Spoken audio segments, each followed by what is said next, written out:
हमारे इस channel we the demigods motivational में आपका स्वागत है।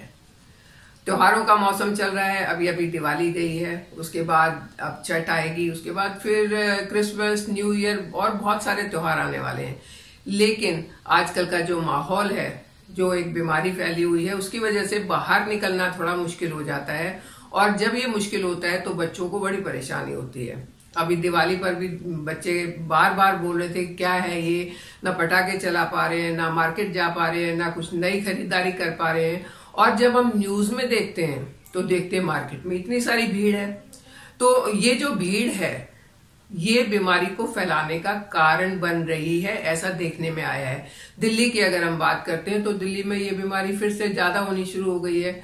अब प्रॉब्लम ये है कि सरकार इस चीज को कंट्रोल नहीं कर सकती, कंट्रोल कर सकती है जनता। और जनता इस चीज को सोच नहीं रही है, बहुत लाइटली ले रही है। तो इसी के बारे में मैं मेरे दिमाग में एक स्टोरी आई जो मैं बच्चों को सुनाने वाली थी, बट मैंने सोचा सभी को सुना देते हैं, क्योंकि ये बहुत ही मुझे ऐसी स्टोरी लगती है जो आज के माहौल में बिल्कुल फिट है। एक बार बहुत पुरानी बात है, राजा महाराजाओं के टाइम की। वहां पर उन दिनों में क्या होता था कि राजा बात बात पर फंक्शंस करते रहते थे, लोगों को इनवाइट करते रहते थे। तो एक राजा को राज्य करते हुए 50 साल हो गए और उसने वो 50th ईयर सेलिब्रेट करने के लिए आसपास के सभी राजाओं को, राजकुमारों को अपने दरबार में बुलाया। साथ में उसने अपने जो गुरुजी थे उनको भी बुलाया और नाच गाने का, खाने पीने के बाद नाच गाने का प्रोग्राम शुरू हो गया। रात बीतती गई, डांस चलता गया। लेकिन क्या हुआ, जो डांस करने वाली नर्तकी थी उसने देखा उसका तबला बजाने वाला बीच बीच में झपकी ले रहा था। तो उसके दिमाग में आया कि भाई राजाओं का क्या भरोसा, अगर मेरा तबलची सो गया और मैं डांस करते करते रुक गई तो सारी रात की मेहनत बेकार हो जाएगी और ये हमें कोई ना कोई पनिशमेंट दे देंगे और इनाम की तो बात ही छोड़ दो। तो उसने, अब वो जाके कैसे जगाए उसे, तो उसने एक दोहा बोला, घनी गई थोड़ी रही वह भी बीती जाए, एक पल के कार ने क्यों तू खुद पे कलंक लगाए। जैसे ही उसने ये बात बोली तो और उसके बाद वो डांस करना शुरू हो गई, तबलची फिर से तबला बजाने में लग गया।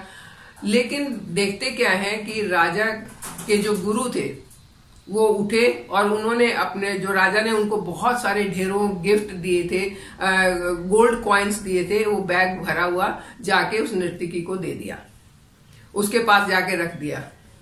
वो रख के वापस आए तो राजकुमार उठा, उसने अपना ताज उतारा, उसमें बहुत सारे हीरे लगे हुए थे, प्रीशियस डायमंड्स लगे हुए थे, उसने भी उतारा और नर्तकी को दे दिया।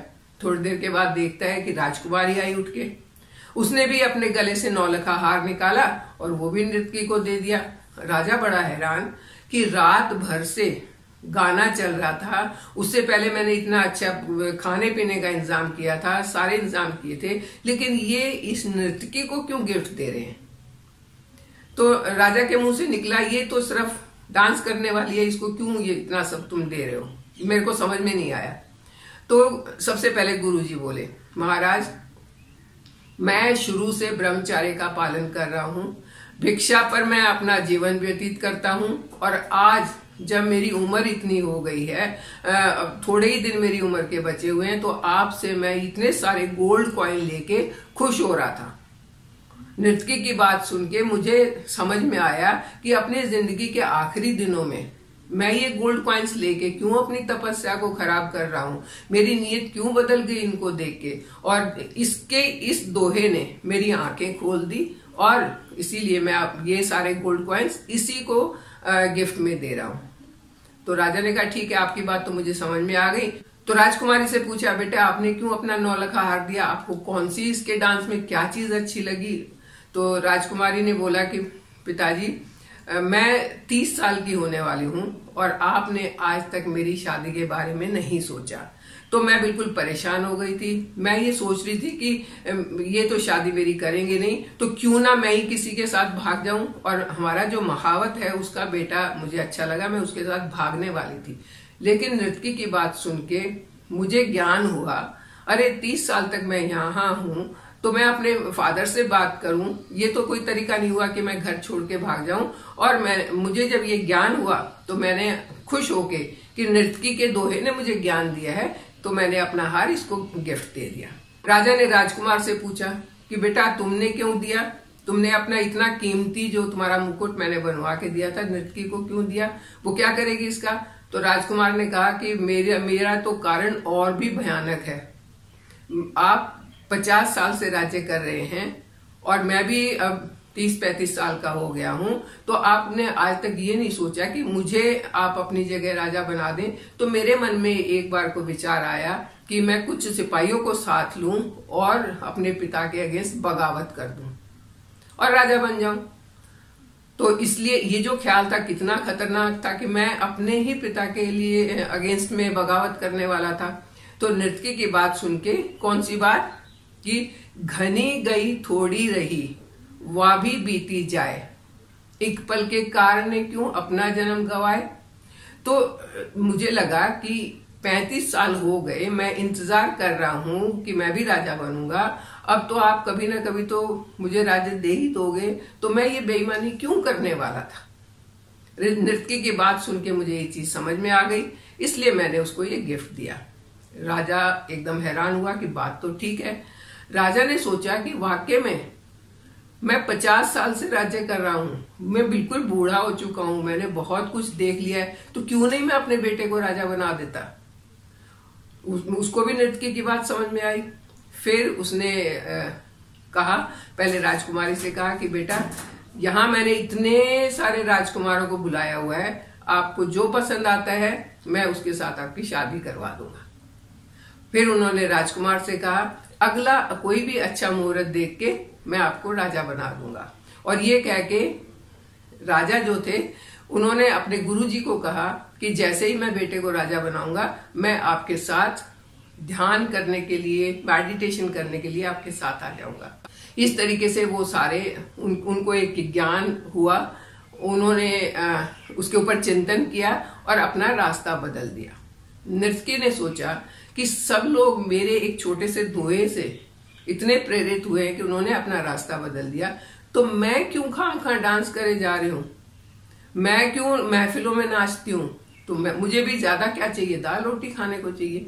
तो मैं भी अपना आज से ये काम बंद, और मैं कुछ अपना अलग से काम करूंगी, अपने चिंतन करूंगी, या तो अपनी पूजा करूंगी या तो कोई और काम करूंगी, लेकिन ये शो का जो जिंदगी है जो मैंने अपना ली थी बिना मतलब, मैं उसको छोड़ दूंगी।